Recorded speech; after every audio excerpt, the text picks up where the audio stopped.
прошлом году мы были в Японии, и это было просто замечательное путешествие. Но в этом году Руслан не очень захотел снова туда ехать, и поэтому мы в Корее.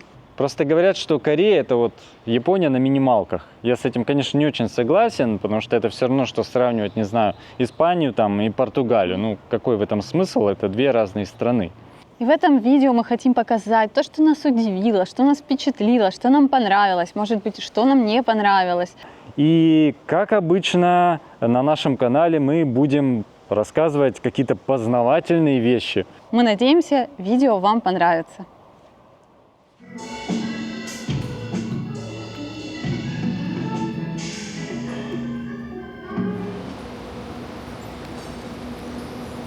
Знаете знаменитый корейский блокбастер «Поезд в Пусан»?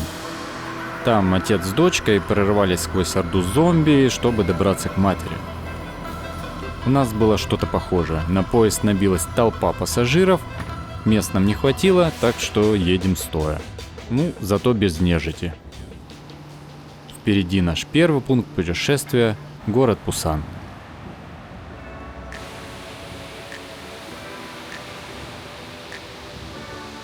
Это пляж Гванали, можно сказать, местная достопримечательность. С одной стороны мы наблюдаем море и длиннющий такой мост, с другой стороны высотки. Вечером здесь все категорически преображается. Я когда искала гостиницу в Пусане, искала именно возле этого пляжа, потому что я хотела приходить на завтрак в кафе и сидеть, кушать с видом на этот классный, красивейший мост. Но он мне реально очень нравится. И вы представляете, мы просыпаемся сегодня в 6 утра. Я смотрю, куда бы пойти позавтракать, и все эти заведения открываются с 10, с 11 утра. И получается, мой план пошел псу под хвост. Но, к счастью, в таких ситуациях всегда спасает 7-Eleven, ну или похожие конвини, где всегда найдется набор другой бенто, куда обязательно положат что-то острое. Это, конечно, не единственный пляж Пусана, но всех их отличает, как они выглядят на фото и видео. Узкая полоса песка и сразу отвесная стена из высоток. Над пляжем нависают вывески баров, кафе и мелких заведений. Каждая старается привлечь внимание чем-то своим. Рубрика Варламов. Я тут заметил интересную штуку, что мне понравилось. Вот видите, здесь такой закуточек в виде дорожки. Всюду песок, но есть выделенная дорожка со стороны улицы.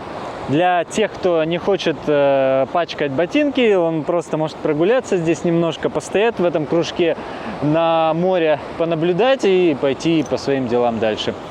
По-моему, отличная идея.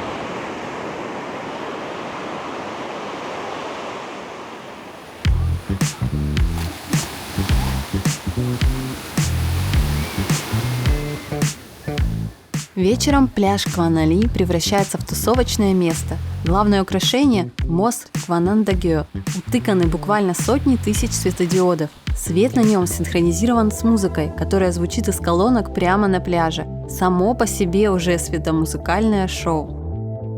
Но примечательно тут не это, а шоу с дронами, которое проходит каждую субботу с марта по сентябрь. Фигуры в небе не всегда блистают креативом, зато все четко, под музыку, с движением, с размахом, и это вполне бодро смотрится.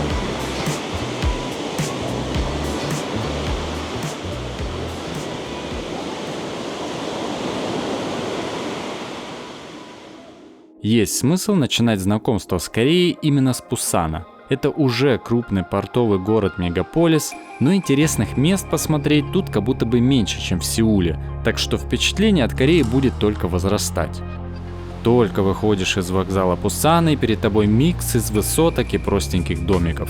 Что, генеральный план? Не слышали. Оно и понятно. Оставшимся беженцам после Корейской войны надо было где-то жить. И строили все хаотично, без единого архитектурного замысла. Люди ставили ларьки, надстраивали этажи как могли. И получилась такая городская мозаика. После экономического бума в 60-70-е правительство бросило все силы на масштабное жилищное строительство. Сегодня такие вот человейники тянутся вдоль горизонта. Не могу сказать, что выглядит это уютно, зато вид с верхних этажей невероятный. К тому же можно наблюдать, что и до сих пор строятся новенькие районы. При этом в Пусане хватает и своих фишек. Руинные бары в духе Будапешта, цветастые кафе, каждый в своем стиле. Все вместе создает такое ощущение, что ты одновременно находишься в шумном мегаполисе и в провинции. Непривычно, конечно, называть Пусан провинцией, но здесь удивительно спокойно, и в этом есть свое обаяние. Еще Пусану есть чем гордиться. В 1950 году именно здесь сформировали Пусанский периметр, оборонительную линию, благодаря которой Южная Корея не пала. Город так ни разу не был надолго оккупирован и всегда защищал сам себя. Давайте же пройдемся по этим улицам и переулкам, где каждый фасад хранит свою историю.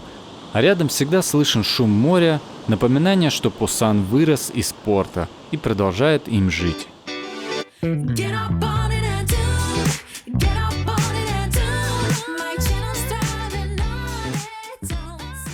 А вот еще интересное место, случайно буквально натолкнулись. Вдоль побережья стоят такие типа палаток. И, честно говоря, я не совсем понимаю, можно ли их снять, или ты просто бесплатно приходишь. Но здесь столики, стульчики, и здесь еще проводят всяческие мероприятия. Вот, так что вот такая интересная тема. Халк в трусах.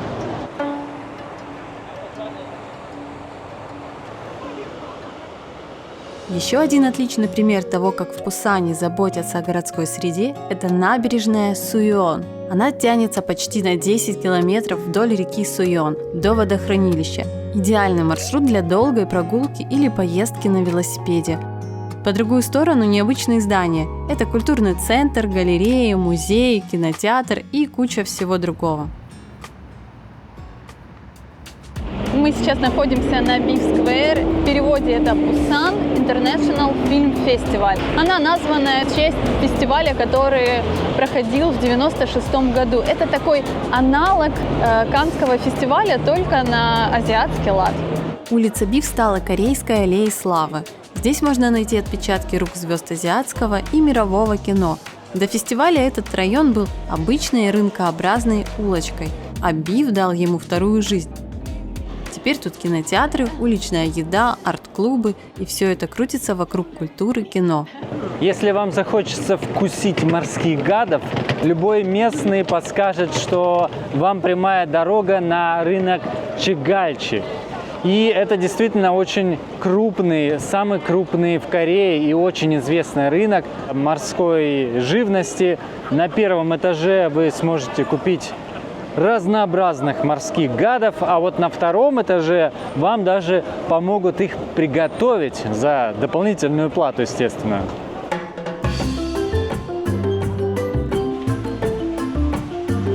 Встретить тут можно максимальное разнообразие морских гадов. Честно говоря, мы не знаем, как называется и большая часть.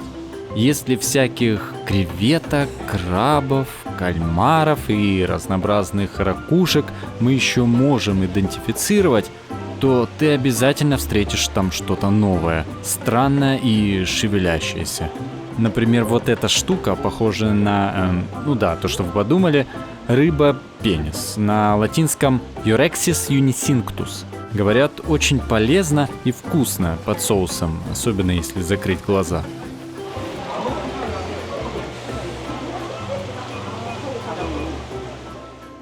Кафешки на втором этаже очень неприглядные. Не модные заведения, скажем так, но цены при этом вполне себе модные.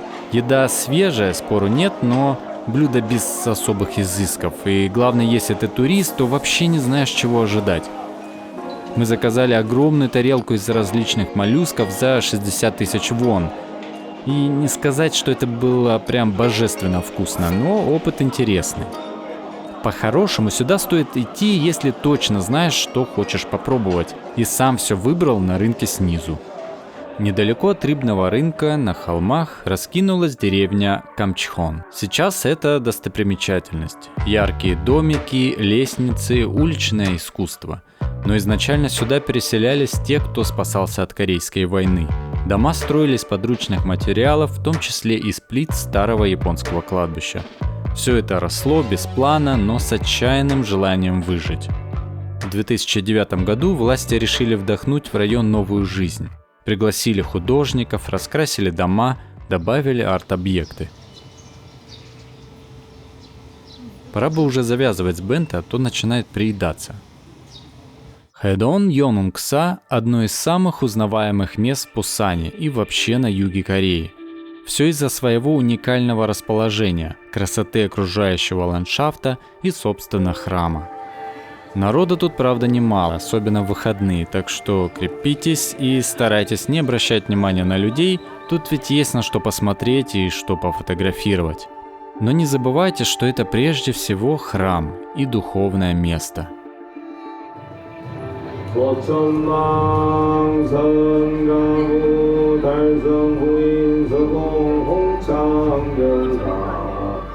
Чем же уникален храм Хэдон Йонунгса? Дело в том, что обычно корейские храмы строятся где-то в уединенных местах в горах, но этот, однако, стоит на скалах у моря. В эпоху Корё страна страдала от засухи, посевы сгорели, люди голодали. И народ был возмущен и обеспокоен тем, что Бог не даровал им дождя. Жил в этих местах монах Наон. И однажды ему во сне явился морской дракон Йон. Он задал ему некий квест, что если в этом месте будет построен храм, то проблемы людей уйдут. Ну, собственно, так и случилось, и был построен храм. Многие гиды отмечают, что одна часть скал, уходящих в море, это и есть морской дракон. Из воды выступает его длинная шея и голова. Воистину безграничная фантазия людей. Правда, во время вторжения Японии храм был полностью разрушен и восстановлен вновь в 1930-х годах. Как видите, сзади меня поднимаются люди по 108 ступеням наверх. 108 – это символическое число в буддизме, и означает оно 108 людских страстей. Hey, hold up. Baby, I can love me more.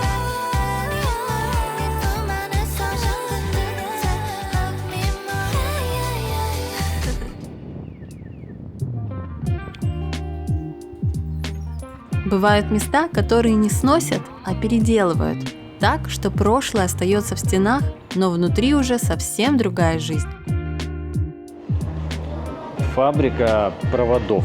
Вот, честно говоря, это последнее место, куда бы я пошел на экскурсию, потому что звучит это, крайне скучно. Но это место кое-что совершенно другое.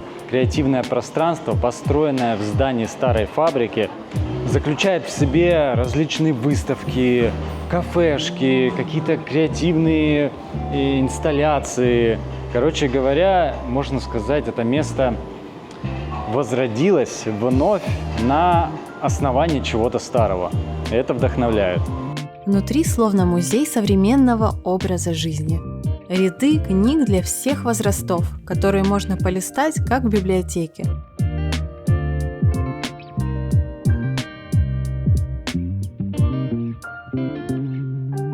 На улице есть огромный экран с видеоинсталляцией, на которую можно позалипать. Полно мест, где можно просто посидеть и отдохнуть. Если пройти чуть дальше на территорию, попадете в бамбуковую рощу. Неожиданно камерное и зеленое пространство. Ну а самое примечательное для нас – это кафе в главном цеху. Вас окружают старые девайсы и вещи. Здесь очень атмосферно. Присядем среди этих бывших катушек для проводов и попьем вкусный кофе ручной заварки на фирменной смеси зерен.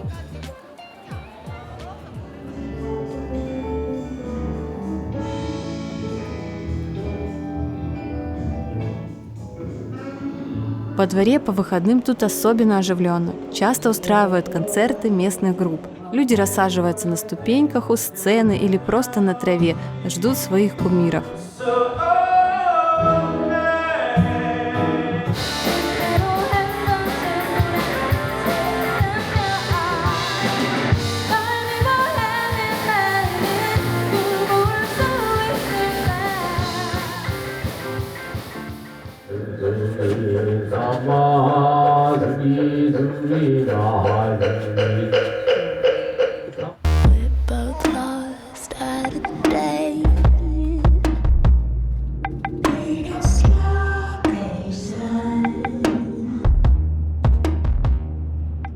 Мы приехали в Сокчо, потому что он считается воротами в национальный парк Сороксан, так как расположен прямо у его подножья.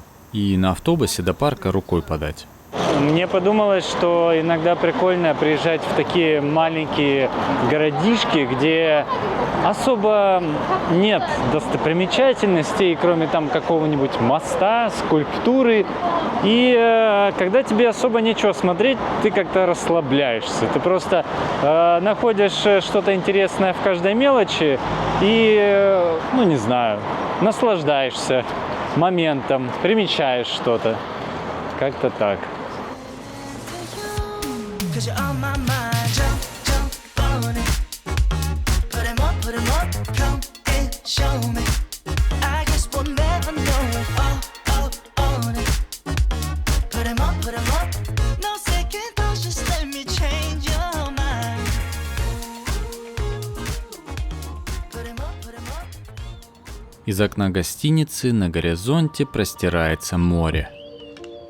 Любимое место для местных – белоснежная полоса пляжа длиной почти в 2 километра, где можно спокойно прогуляться вдоль воды и вдохнуть соленый бриз.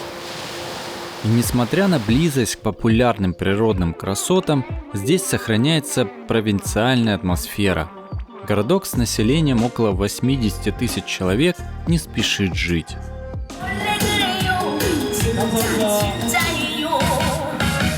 Просто посмотрите на это странное сочетание. Тут и там понатыканы современные высотки. И тут же какие-то, не будем, конечно, называть это халупами, но куча одноэтажных разноцветных домов, словно ребенок из ведра высыпал блоки конструктора. Конечно, тут есть огромные азиатские рынки со всякой всячиной. Местные бутики с дешевой одеждой. А барбершопы тут, похоже, застряли еще с 90-х.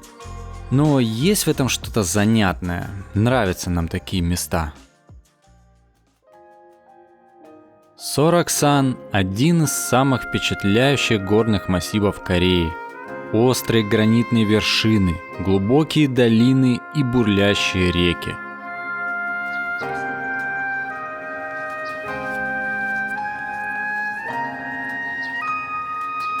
По верованиям Пунсуджири, аналогу фэншуй, самая сильная энергия возникает там, где встречается вода и камень. Долгое время монахи искали в этих горах уединения и просветления.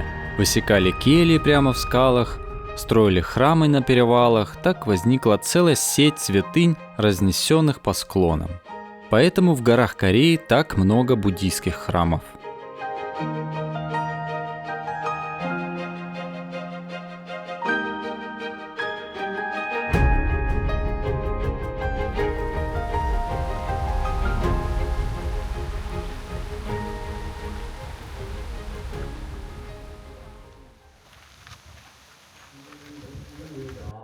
По пути к Ульсанбаве нам встретился необычный храм в гроте – Гёджоам. По легенде, его основал монах Чеджан Юльса еще в 7 веке, а позже место привлекало для медитации и практик других отшельников. Точно сказать, зачем выбрали скалу, сложно. Возможно, из-за веры в Пунсуджири или просто ради уединения среди гранитных стен.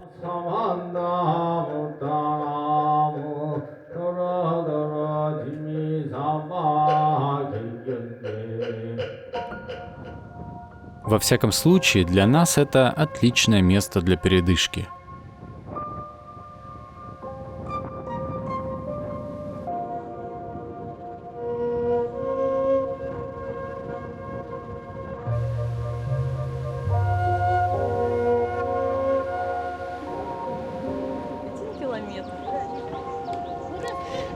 Ну что ж, жизнь вносит свои коррективы. Путь к Ульсанбаве Рок закрыт. Остался всего 1 километр до вершины, но у них там что-то случилось, и они не успели все к нашему приходу сделать. Но с другой стороны, мы по дороге посмотрели классную природу, увидели вот этот грот под гигантским камнем. храм. Не могу жаловаться. Есть одна легенда, связанная с Ульсанбави. Когда-то создатель призвал все скалы страны, чтобы создать 12 тысяч вершин Гимгангсан. Самый тяжелый Ульсанбави пополз навстречу, но устал и примостился в Сараксане на ночь. Утром он узнал, что вершины уже сформированы, и, смутившись, решил остаться в этом прекрасном месте. Старайся сильнее. Давай, поднажми. Чуть-чуть осталось. Там как раз внизу туристы идут. Давай. Focus on me. Focus on me. Focus on me. Уезжать было еще рано, поэтому мы спустились в долину и направились к обзорке водопада Тавансон. Мы тогда даже не представляли еще, какие невероятные виды нас ждут впереди.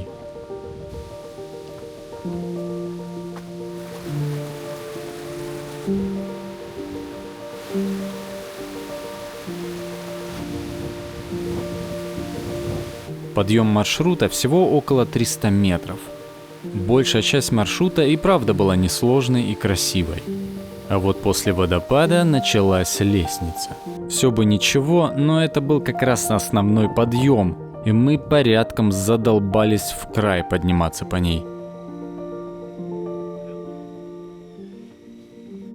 Зато виды там...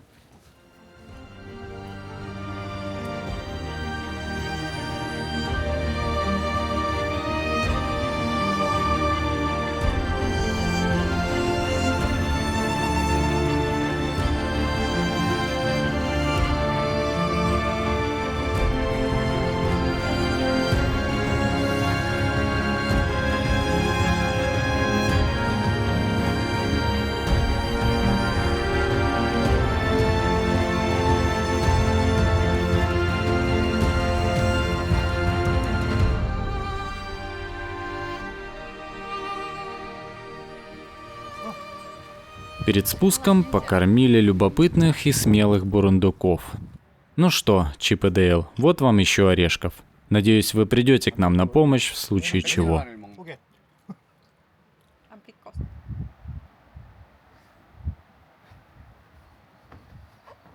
Класс, очень красиво.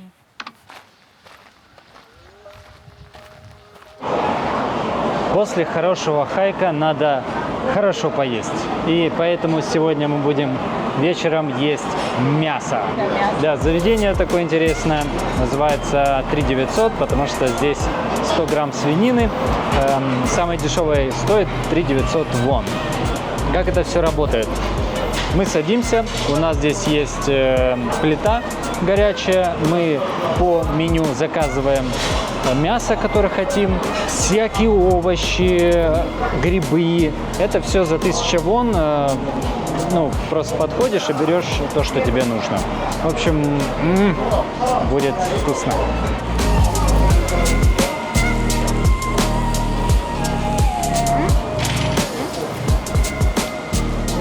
Ребята, это было великолепно. Все такое свежее, простое, недорогое. В общем, мы очень вкусно покушали.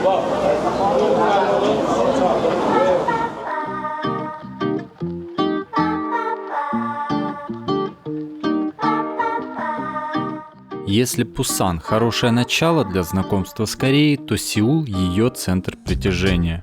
Здесь живет почти 10 миллионов человек. Это почти 1/5 часть всего населения страны. А если считать вместе с агломерацией, то получится под 25 миллионов. Так что это один из крупнейших городов мира и, несмотря на это, один из самых безопасных. Сеул – город холмов. Он плотно расползается среди них и вдоль реки Ханган.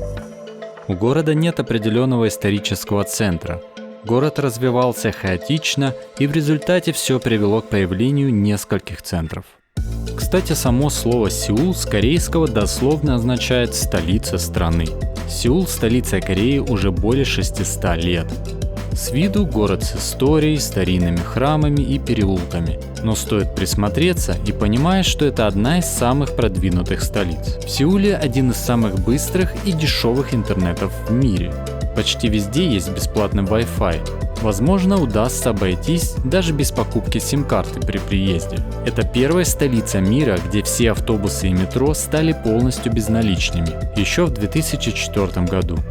Ну а в крупных районах используются умные фонари, которые регулируют освещение в зависимости от времени суток и пешеходного трафика.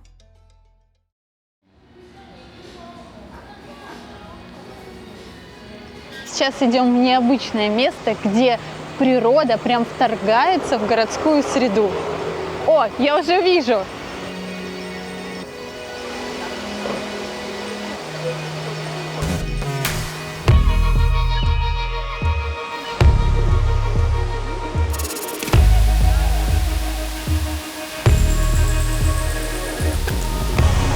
И, кстати, по секрету, этот водопад искусственный.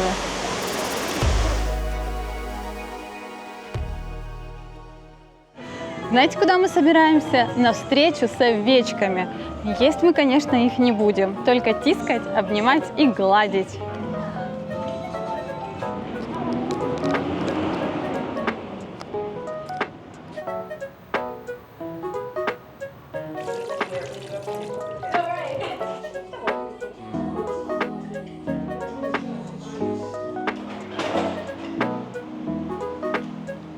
Это место на самом деле кафе, вот с такими чудесными двумя овечками. И чтобы сюда попасть, нужно всего лишь купить напиток. Цены самые обычные.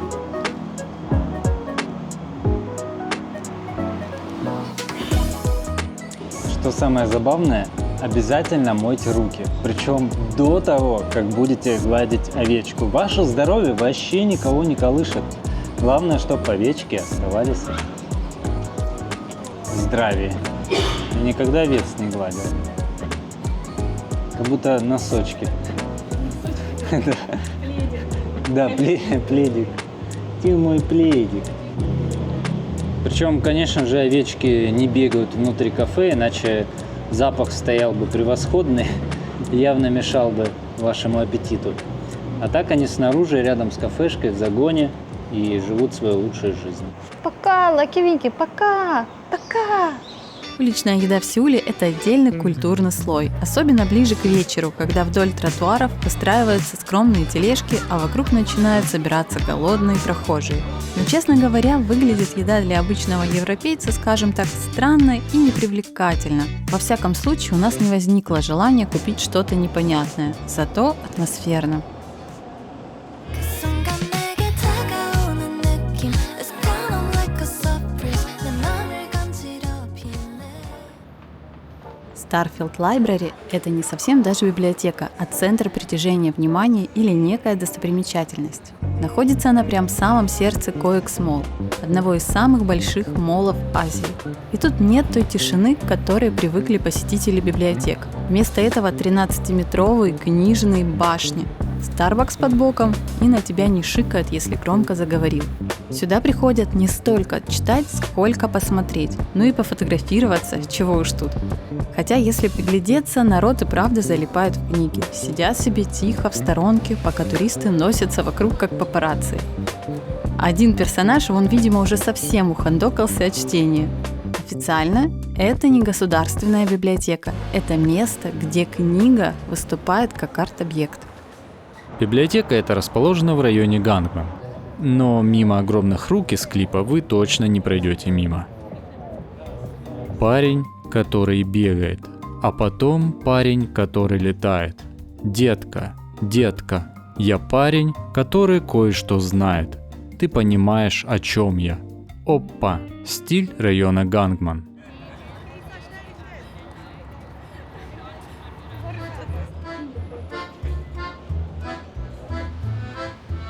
Совсем недалеко от Дангнаймун Дизайн Плаза мы натолкнулись на район, в котором прям куча всего СНГшного. Какие-то надписи на русском, магазин «Русские пироги», ташкентский кебаб. Короче, довольно забавно, и мы решили попробовать узбекский плов.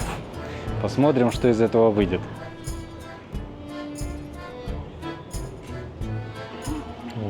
Спасибо большое. А, это морковка была. И что в плове всегда должна быть морковка, нут, как правильно, и изюм. Не люблю морковку, но люблю плов.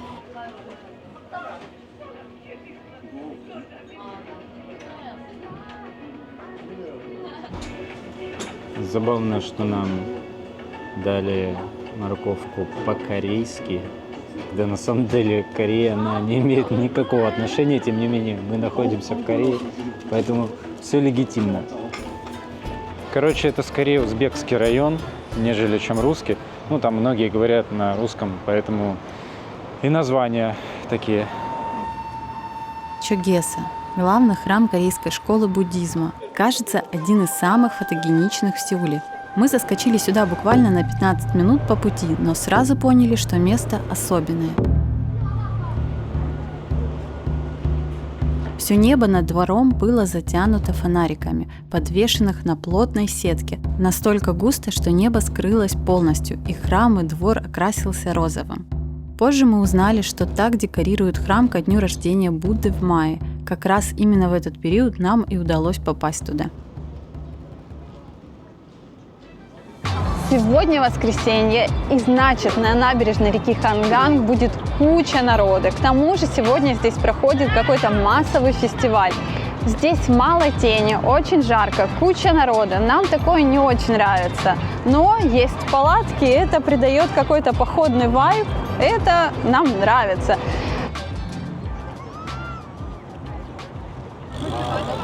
Смотря на людей, они так вкусно едят, что аж пиццы захотелось. Днем тут, если честно, не так уж и красиво, даже скучновато. Так что наш совет – либо арендовать велик и покататься с ветерком по набережной, или прийти сюда на закат к цветному фонтану у моста, например.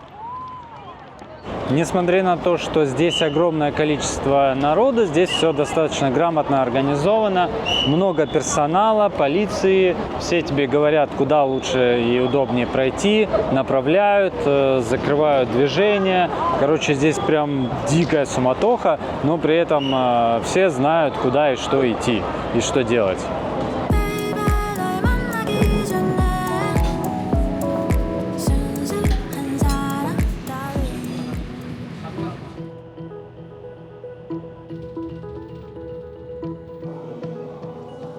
Не смотрите на то, что мы находимся в кафе, и я пью вот этот бидон кофе. Совершенно неожиданно сегодня мы отправляемся на хайк. Точнее, мы уже практически у начала тропы. Дело в том, что этот маршрут очень уникален. Всего в 30 минутах от Сеула вы можете добраться до полноценного хайка с набором высоты где-то 800 метров. То есть это вполне приличный такой хайк.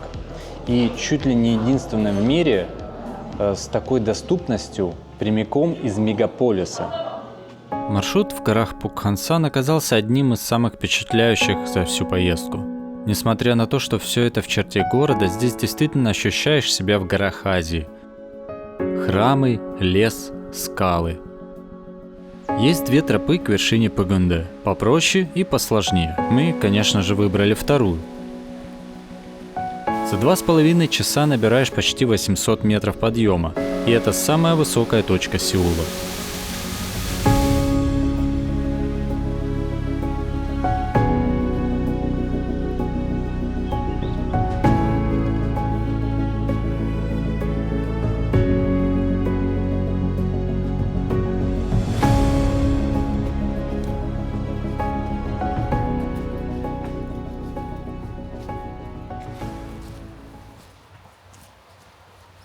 По дороге к нам прибилась кошка, просто вышла из кустов, помяукала и пошла с нами, будто местный гид.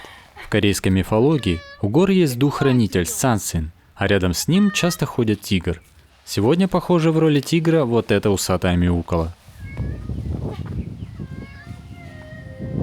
Офигеть.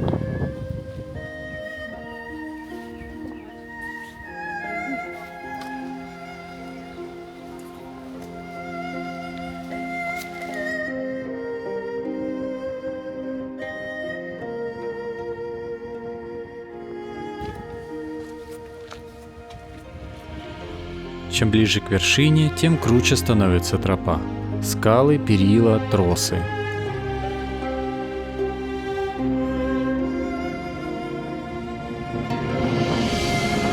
Да еще этот ветер, что сдувает головной убор, но вид оттуда того стоит.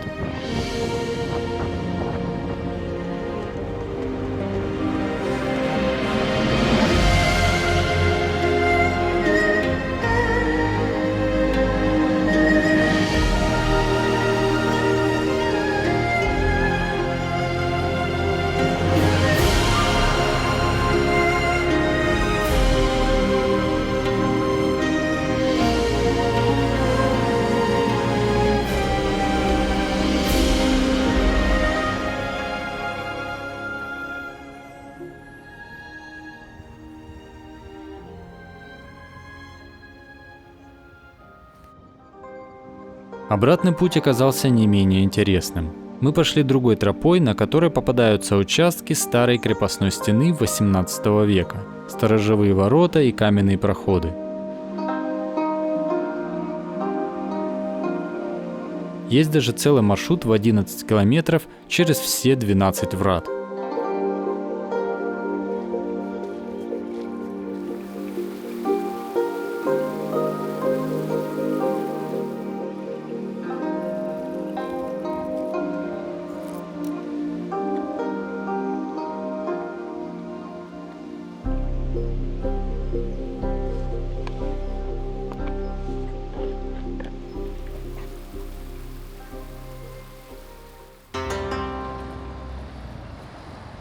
По дороге к самому большому и главному дворцу Сеула, Кёнбокун, стекается целое шествие туристов в традиционных корейских нарядах. Для тех, кто одет в ханбок, вход бесплатный, хотя аренда обычно дороже, чем сам билет. Зато фотки получаются такие, будто вы попали в эпоху Чосон. Мы вообще небольшие любители ходить по всем достопримечательностям подряд. То есть нас интересует не столько что посмотреть, нежели зачем. И вот мы сегодня приехали в Сеульский дворец не для того, чтобы просто потаращиться на архитектуру, но чтобы что-то новое узнать. Сейчас мы поучаствуем в церемонии смены караула у дворца, и это довольно интересное зрелище. И мне, кстати, даже музычка очень понравилась. Мы сейчас побывали на тренировочной такой сессии, а сейчас начнется основное событие. Каждый день, кроме вторника, когда дворец закрыт, у ворот Хванхвамун звучит гонг. И начинается смена караула в точное время в 10:14. Яркие мундиры синего и красного, традиционные шлемы с перьями, копья и щиты – все воссоздано по эскизам эпохи Чосон. Стражники обмениваются паролем, проверяют друг друга. Затем сменный отряд торжественно вступает на пост, точно следуя вековым ритуалам. Это уникальный случай посмотреть реконструкцию церемонии прошлого, так что не поленитесь прийти пораньше, чтобы занять удобное место.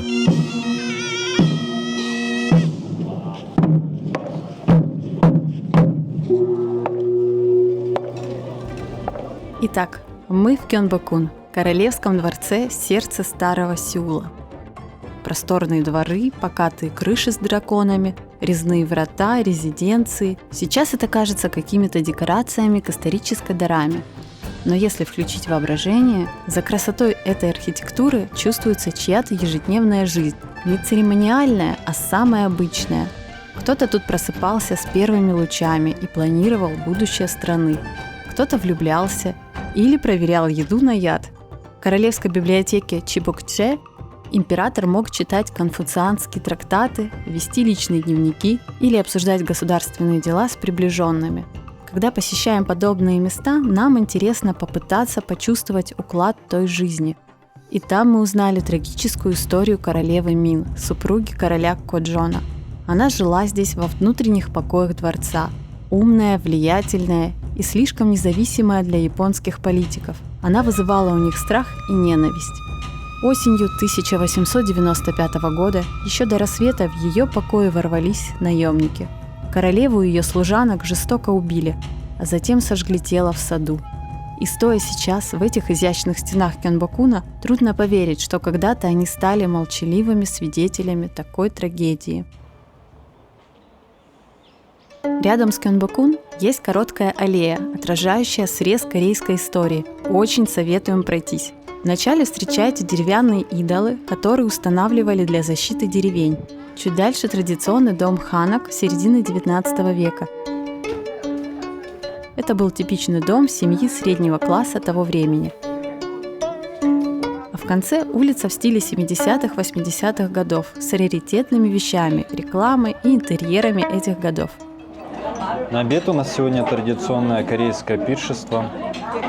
Постный супчик с какой-то травой, я не знаю, не очень вкусно, честно говоря. Рис, конечно, вот эти вот свиные маринованные котлетки. Выглядит не очень, но на вкус я попробовал, ничего. Их еще разрезаешь ножницами почему-то. Вот это вот клёцки, они такие очень плотные, мне нравятся по составу. Ну и вот это, конечно же, кимчи и прочие разносолы. В целом очень неплохо.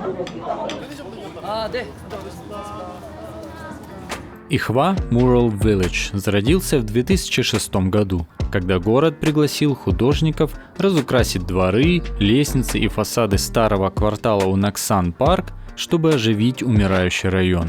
Узкие улочки и расписанные ступени стали одной из главных инстаграм-точек Сеула, но сами дома при этом остались жилыми. Между муралами разбросаны крошечные кафе, мастерские ремесленников и лавки с сувенирами. Но будто бы местные жители уже не сильно-то и рады такой популярности. Даже закрасили некоторые муралы, чтобы снизить туристическую нагрузку. Рядом с этим районом можно заметить старую крепостную стену. Это часть древней стены Сеула, протянувшейся вдоль 4 гор. Стена возведена в конце XIV века для обороны старого Ханьяна. Это старое название Сеула. Вдоль стены есть прекрасный пеший маршрут. Полная длина городской стены составляет около 18,6 километров, а маршрут через Наксан парк один из самых доступных и красивых – 2,1 километра длиной. Во время прогулки открываются виды на Сеул с панорамными площадками. Заодно и немного погрузитесь в историю.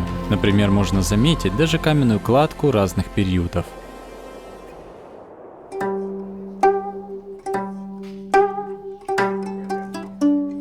Мы в районе Букчон. Это такая сохранившаяся частичка истории Кореи. Буквально это означает «северная деревня». И это был элитный район. Здесь проживали знать, чиновники.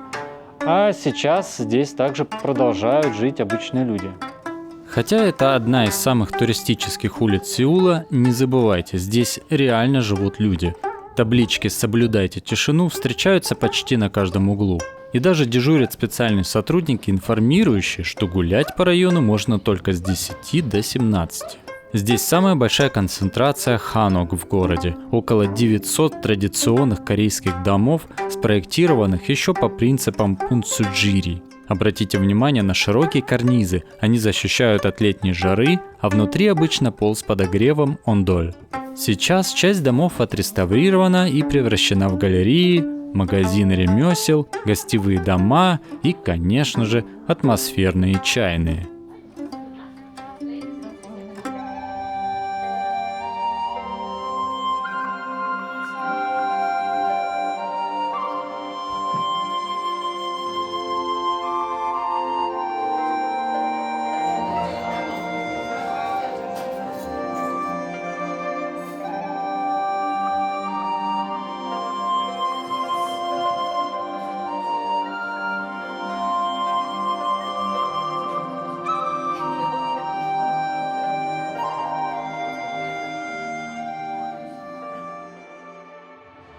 Обычно, когда речь заходит про шопинг в Сеуле, часто лениво советуют Мёндон. На деле это типичная улица с кричащими фасадами, сетевыми магазинами, бесконечными витринами косметики и лавками с уличной едой. Конечно, дофига народа. Если честно, сомневаюсь, что мы бы решили тут всерьез шопиться.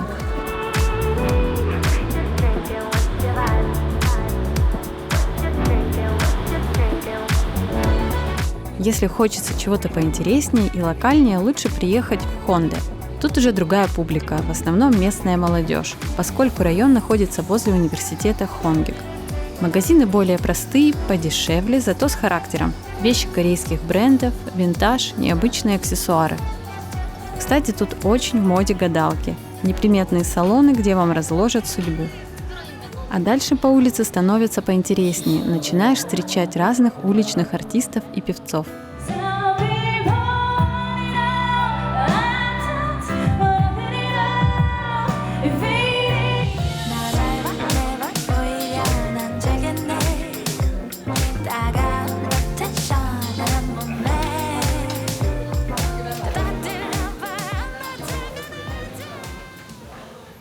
Iksan-dong – один из старейших районов в центре Сеула, застроенный еще в 1930-х годах.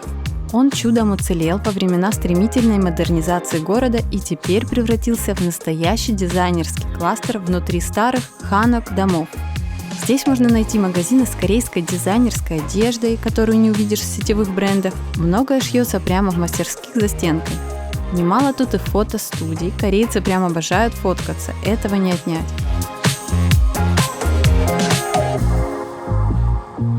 А кафе – это отдельный разговор. Здесь реально идет соревнование за самую нестандартную обстановку. Корейской публике постоянно нужно что-то новое. Заведения появляются, взрывают соцсети и часто так же быстро исчезают, уступая место следующей модной идее. Мы же пока зайдем в кафешку с дынными булочками с различными начинками. Хайкон 3 подобряет. Itaewon долгое время был окном в мир для Сеула, но мало кто знает, что такой статус он получил не сам по себе, а в силу своего соседства с американской военной базой Йонсан, которая размещалась здесь с 1950-х годов. Район стал зоной смешения культур, где открывались бары, рестораны и магазины, ориентированные на иностранцев, кто попадал в Корею после войны. Шумные тусовки в стиле мальчишника в Вегасе. Вот для этого приезжают в район Itaewon.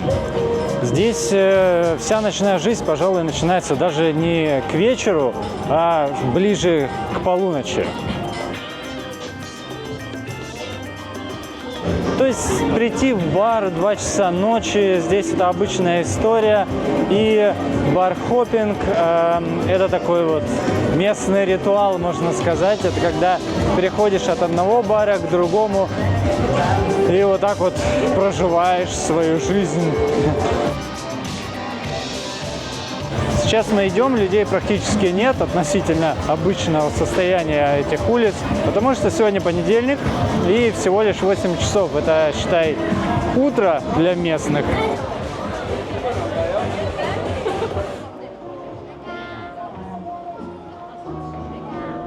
В 2022 году в Itaewon произошла трагедия. В узком переулке во время празднования Хэллоуина образовалась смертельная давка, где в результате погибли 159 человек, большинство из них в возрасте 20-30 лет. Это событие потрясло все корейское общество, и началась серьезная переоценка подхода к обеспечению безопасности на массовых мероприятиях. Все, натусовались, пошли отсюда. 삶이라는 건 답이 없었고 하루하루가 Позади меня находится тюрьма Содемун. Сейчас это музей, но это еще и символ борьбы за независимость Кореи. Это не простая тюрьма, а место, где сидели, умирали корейцы, которые не готовы были молчать. По сути, это были политзаключенные. Несмотря на то, что это довольно мрачные и грустные страницы истории Кореи, мы решили все-таки рассказать об этом, потому что считаем, что это важно. Стены Содемунской тюрьмы были построены японскими колониальными властями в 1908 году. Изначально тюрьма, рассчитанная на 500 заключенных, вскоре стала центральным местом содержания политических активистов. К концу оккупации через ее каменные коридоры прошли 23 532 человека. Большинство за участие в национально-освободительном движении. Да и после 45-го, честно говоря, все тоже было не гладко, и борцов уже за демократию по старой памяти помещали сюда же. В музее много сохранилось с тех времен. Например, этот мини-дворик для прогулок заключенных. Двор имел специальную форму полукруга. Он разделен на узкие секции для лучшего контроля из центра и для изоляции заключенных. И, скорее всего, эти прогулки были формальностью.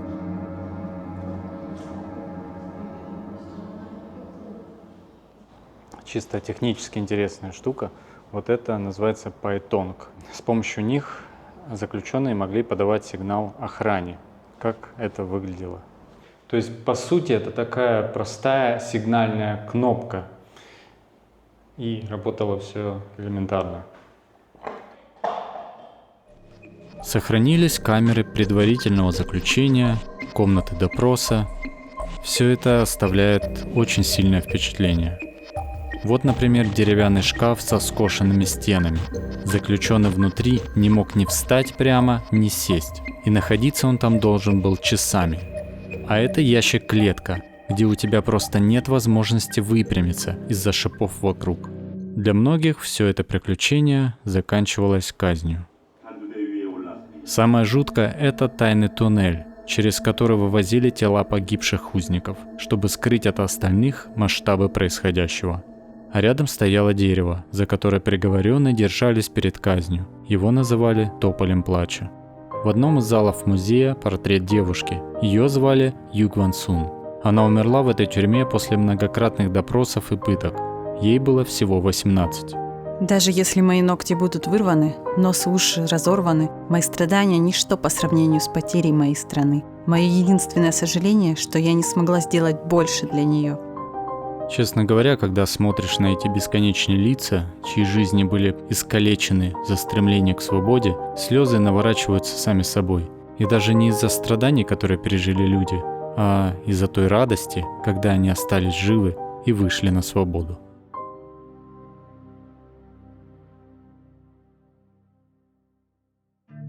Мы в Кёнъи, Lion Forest Park. Когда-то здесь была железнодорожная линия. Но в 2012 году город не построил на этом месте новый микрорайон, не забросил территорию еще на десятилетия, а разбил парк протяженностью 6 километров. Зеленая прогулочная зона, которая соединила два ранее разделенных района. Сейчас это одно из любимых мест для прогулок у местных и заодно способ оживить прилегающие кварталы. Малый бизнес тоже не заставил себя ждать. Вдоль маршрута открылись кофейни, галереи, магазины. В итоге больше налогов с туризма. Так и должна выглядеть городская трансформация. Всем хорошо, никто не в проигрыше. В центре Сеула есть канал с речкой. Подсветка, мостики, туристы на лавочках. Вроде ничего такого. Но у Чонгэчхон длинная история. Когда-то это был естественный ручей, протекавший через весь город. В послевоенные годы его превратили в сточную канаву. А в 60-х просто накрыли трассой. Больше дорог, больше прогресса. Типичная история большого города. Но в 2003 году местные власти решились на то, что когда-то казалось безумием. Снести эстакаду, откопать реку и сделать ее вновь доступной для людей. 6 километров реки расчистили, засадили зеленью, добавили прочие украшательства.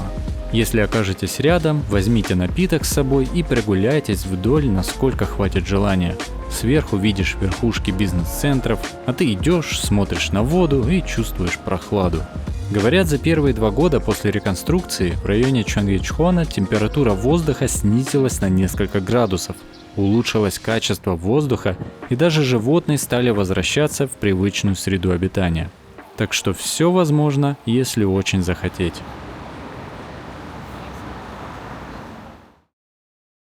Другой пример интересной реконструкции в Сеуле – это бывшая автотрасса, нависающая над вокзалом. И что же в ней особенного? Проект Сеула 7017 – пример того, как можно грамотно переосмыслить пространство.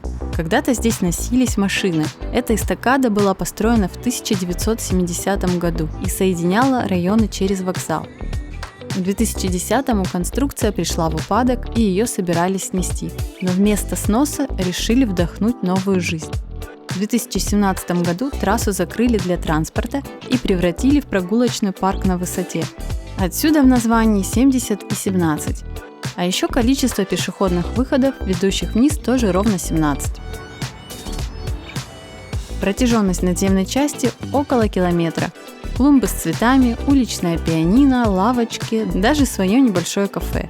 Здесь больше 24 тысяч растений, от кактусов до мини-деревьев. Все подписано, так что местами это напоминает ботанический сад в центре города. Для туриста это удобная обзорная точка, а для местных короткий путь домой вместо унылой серой дороги. Особенно красиво тут вечером. Включается подсветка, вокруг загораются окна офисов и жилых башен, пролетают огни поездов, слышен гул города. Прогуливаешься такой по небольшому тихому леску Мэмбэнсан, и тут вдруг прямо из тени деревьев книжный стенд. Рядом компания бабушек общаются, играют в карты. Чуть дальше пенсионеры играют в го. Причем доски и камни лежат тут же в открытых ящиках. Приходи да играй. А теперь одно из самых неожиданных мест в Сеуле – Oil Tank Culture Park. Бывшее хранилище нефти, спрятанное у подножия горы Мэбонсан. В 70-х это было 6 огромных резервуаров на 69 миллионов литров топлива. Когда рядом начали строить стадион Кубку мира 2002, объект признали слишком опасным и закрыли. Сносить не стали, вместо этого в 2013 году запустили проект экологического парка. Так появился Oil Tank Culture Park – место, где теперь проходят выставки, концерты, маркеты и лекции. Все это под флагом экологии. Дождевая вода собирается и очищается, ее используют для озеленения территорий и в туалетах. Здания охлаждаются и отапливаются геотермальной энергией, а ржавые стены резервуаров оставили, как память о прошлом. Хотелось бы, чтобы такие проекты появлялись почаще. Специально для тех, кто все-таки досмотрел нас до конца, расскажем о разнице между Японией и Кореей.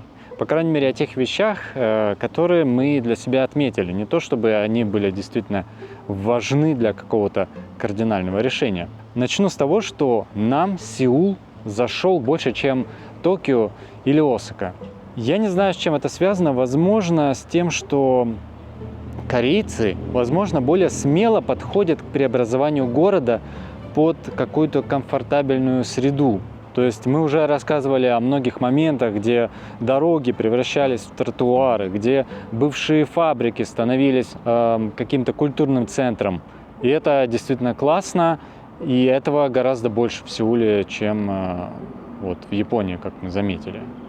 Но если все-таки подумать, чем же Япония лучше, чем Корея, то это, конечно, сервис и вежливость японцев. Это безупречно. Второй момент. В Японии гораздо безопаснее снимать гостиницы в дешевом сегменте. Если вы снимете там недорогой номер, то скорее там будет чисто и приятно. В Корее, к сожалению, не так, но это лично наш опыт. У нас сегодня последний обед. Ужина, по сути, не будет в Корее. И это у нас такая необычная подача бибимпаба, судя по всему. Ну, по сути, это как бибимпаб. Здесь все отдельно лежит, и ты вот из этой тарелочки все добавляешь в общую тарелку и добавляешь острый соус, а так супчик тоже есть какой-то, рис. Ну, все мешаешь и наслаждаешься таким вот бибимпабом. Давай кушай.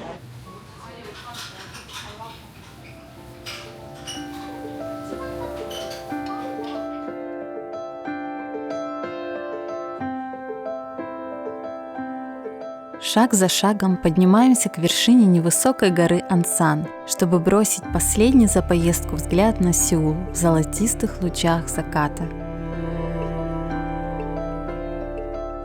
Покой природы и прямо под боком мегаполиса. Этим нас и пленила Корея.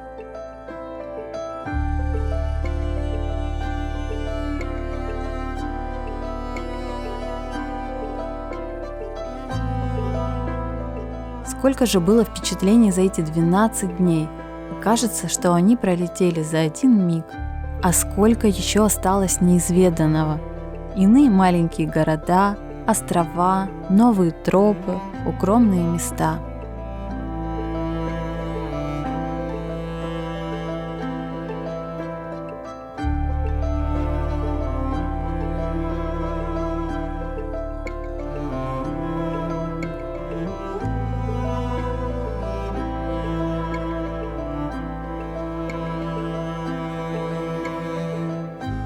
Наша жизнь как путешествие, которое когда-то заканчивается, и лишь в наших силах наполнить жизнь моментами, которые будем вспоминать и ценить.